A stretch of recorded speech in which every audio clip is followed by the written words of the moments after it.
ভাই তখন কটা বাজে তখন ঘড়ির দিক তাকাইলাম না, মোবাইল দিক তাকাইছিলাম। ওই 7:30 বাজে এরকম। 7:30 থেকে 8টা।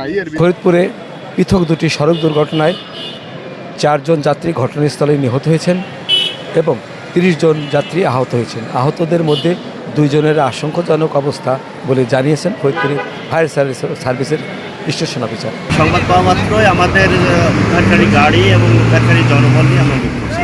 আমরা আসতে রাস্তায় অনেক বিঘ্ন সৃষ্টি হয়েছে, একদিকে যানজট, আরেকদিকে রাস্তার পরিস্থিতি খুব একটা ভালো পাচ্ছি না, যার ফলে আমাদেরকে অনেক ঝুঁকি নিয়ে আসতে হয়েছে। ঘটনাস্থলে আসার সাথে সাথে আমরা দেখতে পেয়েছি যে রাস্তার উপর কিছু লোক আছে আহত হয়ে কাতরাচ্ছে আর কিছু নিহত আছে।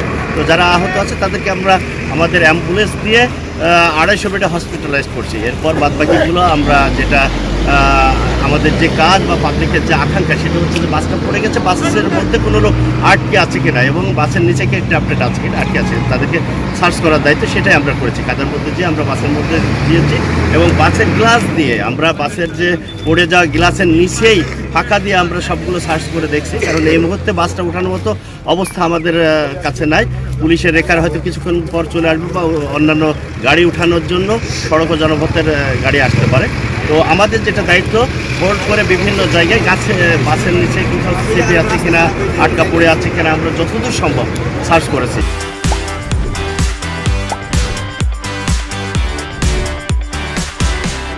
প্রত্যক্ষদর্শীরা জানিয়েছেন আজ ভোরে ফরিদপুর থেকে বরিশালগামী একটি বাস জেলার নগরকান্দা উপজেলার বাসাগাড়ি নামক স্থানে এলে একটি বিপরীত দিক থেকে আসা একটি ট্রাকের সঙ্গে মুখোমুখি সংঘর্ষ হলে ঘটনাস্থলেই বাসের 2 যাত্রী ঘটনাস্থলে নিহত হয় এবং এ ঘটনায় আরও 30 জন যাত্রী আহত হয়। আহতদেরকে ভাঙ্গা এবং ফরিদপুর মেডিকেল কলেজ হাসপাতালে ভর্তি হয়েছে, তাদের মধ্যে 2 জনের অবস্থা আশঙ্কাজনক।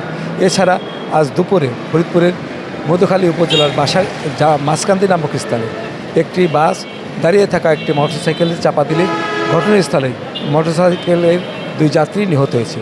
ফরিদপুরের ফায়ার সার্ভিসের স্টেশন অফিসার আমাকে আরও জানিয়েছেন যে এ পর্যন্ত তাদের 2 নিহতদের পরিচয় পাওয়া যায়নি, তারা নিহতদের পরিচয় জেনে তাদের লাশের হস্তান্তর করার প্রক্রিয়া চালিয়ে যাচ্ছে। এই ছিল আমার কাছে ফরিদপুরের সড়ক দুর্ঘটনার সর্বশেষ।